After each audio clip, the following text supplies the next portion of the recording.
लखीसराय शहर के सम्राट अशोक भवन में राष्ट्रीय जनता दल द्वारा सामाजिक न्याय परिचर्चा कार्यक्रम का आयोजन किया गया। इस कार्यक्रम में मुख्य अतिथि के तौर पर राजद सांसद सुधाकर सिंह शामिल हुए। उनके साथ पूर्व विधायक सतीश कुमार, पूर्व विधायक फुलेना सिंह, राजद जिला अध्यक्ष कालीचरण दास समेत सैकड़ों कार्यकर्ता मौजूद रहे। कार्यक्रम में नेताओं ने कार्यकर्ताओं को बताया कि सामाजिक न्याय ही राजद की आत्मा है। 75 वर्षों के संघर्ष और समाजवादी आंदोलन की विरासत को लेकर पार्टी आज भी सतर्क और सजग है। उन्होंने कहा कि भाजपा चुनावी समय में असल मुद्दों से भटकाकर लोगों को सांप्रदायिकता और जातिवाद में उलझाती है, लेकिन अब राजद कार्यकर्ता जागरूक है और जनता को सच बताने में सक्षम है। इस मौके पर राजद सांसद सुधाकर सिंह ने केंद्र सरकार और प्रधानमंत्री नरेंद्र मोदी पर बेतुका बयान दिया है। उन्होंने कहा कि जो 75 साल में नहीं हुआ वो अब हो रहा है।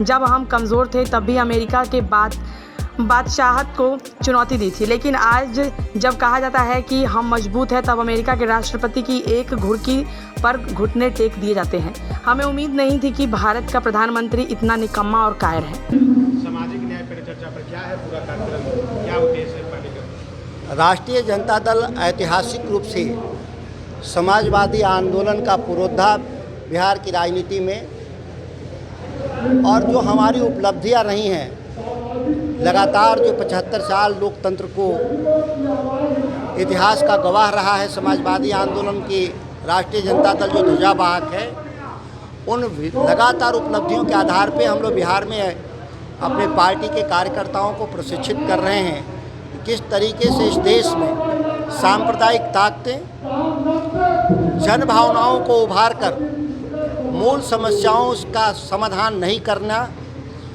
और भ्रमित करना, ऐसी ताकतों के बारे में हम लोग सजग कर रहे हैं कि आने वाला जो चुनाव है, जिस तरीके से आप देखते हैं कि चुनाव के आन वक्त पे सारे मुद्दे गायब हो जाते हैं और धार्मिक और जातीय विभाजन के आधार पर भारतीय जनता पार्टी चुनाव को प्रभावित करने का काम करती है, उन तमाम सवालों से अवगत कराएंगे अपनी पार्टी के कार्यकर्ताओं को।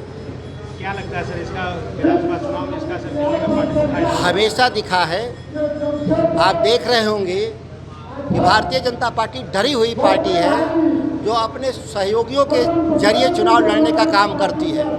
आज तक 75 साल में भारतीय जनता पार्टी को अपनी हैसियत इतनी नहीं रही कि बिहार की राजनीति में अकेले चुनाव लड़े और चुनाव लड़ करके चुनाव जीत सके। इन तमाम जो उनकी कमजोरियां और खामियां हैं, बिहार की जनता अवगत है। इसीलिए लगातार मुखौटों के जरिए राजनीति करती है भारतीय जनता पार्टी। नीतीश कुमार जैसे मुखौटे को वो आगे करके राजनीति करती है। सर, भारत पाकिस्तान को किस रूप में देखते हैं? जो 75 साल में नहीं हुआ वो देख लिया देश।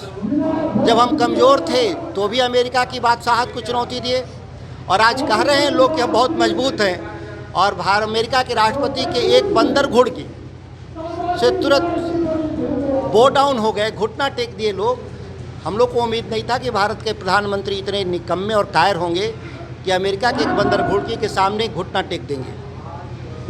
लखीसराय में एक बहुत बड़ा घोटाला हुआ है, शिक्षा घोटाला, जिसमें कि यहाँ के रिश्तेदार का नाम सामने आया, तो इस पर आप लोग की तरफ से क्या? नीतीश कुमार का राज तो घोटालों का राज ही है। अब उनका तो फहरिस्त इतनी लंबी है कि अगर पूरी कहानी बताया जाए तो कई घंटे नहीं कई दिन लगेंगे। लखीसराय कोई अछूता जिला है नहीं।